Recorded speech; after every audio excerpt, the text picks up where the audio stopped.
Hello, welcome to my channel. Today we're looking for Joseph Lee Wood Jr. It says he was 34 years old. He was 5'9" to 6 foot tall, 160 to 180 pounds. He was hiking in Mount Rainier National Park on the Van Trump Trail. So it says he had a little bit of a beard. He wears eyeglasses.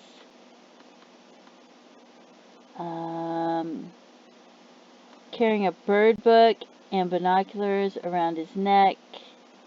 Only wearing light clothing, no survivor gear, coat, food, or water. He was just going for a short walk, I guess. His rental vehicle was recovered near the National Park Inn at Longmire. Isn't that strange? So it sounds like he's just going for a short walk. He's not going for a long walk. And there's a photo of him. And there's a lot of print-ups on it. Even though I don't think I found him on the Doe Network or on the Charlie Project, but I didn't look that hard. It says Hunt for Man focuses on Comet Falls missing editor's rental car found at Mount Rainier. A search for missing New York City book editor was being concentrated this morning in the Comet Falls area of Mount Rainier, 3 to 4 miles north of Longmire. His rental car was found last night in the parking lot at Longmire, said Maria Gillett, a spokeswoman for Mount Rainier National Park. Late this morning, park officials learned that he had intended to be back in Seattle last Friday at 3:15 p.m. to meet a friend. It indicates he did not plan to stay long at the park, Gillette said. Also this morning, park rangers were notified that a hiker believes he encountered Wood last Thursday between 3 and 4 p.m. near Comet Falls. She said a park entry slip in the vehicle showed Wood entered the park at 12:29 p.m. that day. He was 34 years old. He was last seen earlier that day at Unity 99, a 5-day convention of minority journalists that drew to Seattle more than 6,000 reporters, editors, photographers from around the country. Comet Falls is reached from Longmire via the Rampart Ridge Trail, then along a spur trail toward Mildred Point, said Gillette. She said the hiker encountered someone matching Wood's description in snow at approximately the 4,800 foot level. They were off trail but following the tracks of other hikers when they met, Gillette said, adding that at that point the two were in steep terrain above an unnamed creek. The hiker said he turned around and was headed back because he felt a snow bridge over the creek was unsafe. The hiker saw the man he believes was Wood continue up the trail the hiker was descending. The hiker seemed pretty positive it was Wood, Gillette said, noting that the man had binoculars around his neck. Wood had been described as an avid birder. Wood never reclaimed his luggage from his hotel room, and friends have not heard from him since last Thursday when he spoke to a reporter for the New York Times who also attended the convention. New York police said they have been searching for Wood since he filed a missing persons report earlier this week. He or she, I'm not sure what that name is. He was planning to hike last Thursday out Mount Rainier. Before the hiker called this morning to report he may have seen Wood, bloodhounds had attempted to follow his scent from where his car was found. There were several foot trails leading from Longmire, which is snow-free at the 3,000 foot level. Hundreds of people have used those same trails during the good weather in the past few days, and nothing unusual has been reported. Searchers were headed into the Comet Falls area, and a helicopter will sweep the area, weather permitting, Gillette said. Park rangers found a sweater in Wood's car and a briefcase with some clothing inside.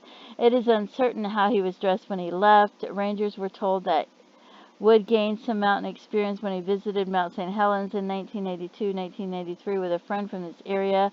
Hotel officials said yesterday that Wood was supposed to check out of the Ramada Inn Northgate on Sunday, but never did. Detective Raymond Holm of the Seattle Police Department Missing Persons Unit said Wood apparently had not been in the room for about 5 days. Seattle police are not handling the case, Holmes said. They are helping the New York Police Department with its investigation because the case was filed there. It's highly unusual for him not to be in contact with anyone for this long. So wherever he is, what happened, he is not able to make a call. He would if he could, and it says he has a heart condition. And this is Orion Magazine. And a distinguished writer and editor, Joseph Lee Wood, was also a former Eagle Scout and passionate birder who, the day after his arrival to the Unity 99 Journalism Conference in Seattle, Washington, rented a car and drove to the Nisqually entrance of Mount Rainier, nearly 90 miles southeast, with binoculars in hand. He shared breakfast at the Westin Hotel with then Democratic presidential candidate Bill Bradley, along with 7 other journalists and scholars, including Harvard professor Cornel West. He scheduled to meet a colleague the following day and then left for a short hike in the park.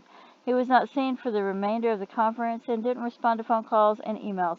Upon learning that Joe had not checked out of his hotel, his friend and former girlfriend, journalist, I'm not going to try to pronounce it, I have no idea how to pronounce it, reported him missing.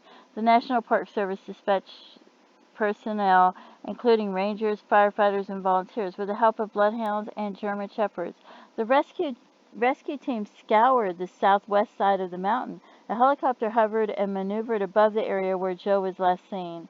A retired Boeing employee recognized Joe's image in a public notice of his disappearance and contacted park authorities to say he encountered Joe around 4 p.m. on July 8th. Up the trail near where snow and ice concealed streams beneath the path. After conferring about the birds, Gumman spotted that afternoon the path of Mildred's Point, among them Steller's Jay, Scrub Jay, and Western Tanager. He warned Joe about an unstable snow bridge. They stood talking in 2 to 4 feet of compacted snow. He also shared that Joe was lightly dressed and not prepared for the hike, which included a steep incline through dense wilderness of Douglas fir and western hemlock. A hiker's blog entry posted several weeks after Joe went missing reports the trail features steep, rock-strewn hillsides and a bridge over a cascading waterfall. Joe's network of literary and journalistic friends included his girlfriend, his literary agency, Faith Childs, raising funds to aid in his search, and suspecting foul play, hired a private investigator. His parents, his sister, several friends traveled to participate in the rescue mission, but the search was called off after 4.5 days due to heavy rains and strong winds that made subsequent efforts dangerous for personnel and volunteers. The rains also melted the snow and whatever tracks that might have led to his body. When the search resumed September, it proved fruitless. Having spent almost $50,000 on Joe's recovery, the National Park Service ended their mission once again and speculated that he fell through that snow bridge, his body likely transported downstream. That year brought the 6th largest snowfall in history of the mountain. 3 other people went missing in 1999, their bodies also presumed buried under blankets of mountain snow and water. Joe became the 65th missing person in the history of Mount Rainier National Park. And it goes on if you want to read it, because it's really long, and I'm not going to read it all, but that's really sad. So I'll scroll down. You can pause it if you want to. So I don't know. I don't know why it's so long.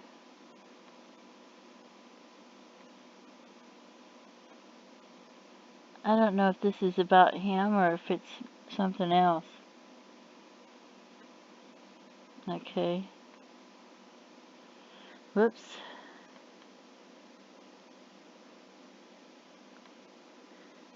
Anyway. And I think there's another one, but I don't think I'm going to read it.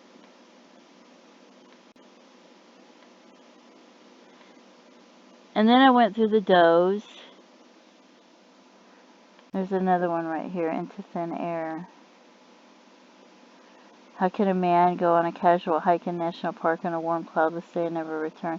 But it wasn't warm and cloudless if it snowed, right? I don't know. Sometimes, I don't know.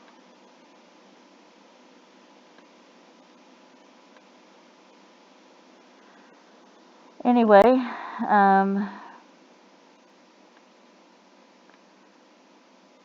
there's other articles. So, and there's some John Does, but not in that area. Like there's one in Boardman, Oregon, and I don't know who that could be. So it could be like anybody. So, and I doubt if he's any of these does. But and here's another one that I thought kind of looked similar to him. And I don't know how many years prior means. So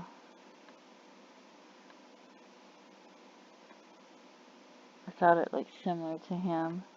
And then we have this one. And this one could be almost anybody. And then we have this one. I'm sure there's other John Does, maybe that could be him. I would have thought they would have found him. Who knows what happened, right? Some things I think we'll only find out in the next life.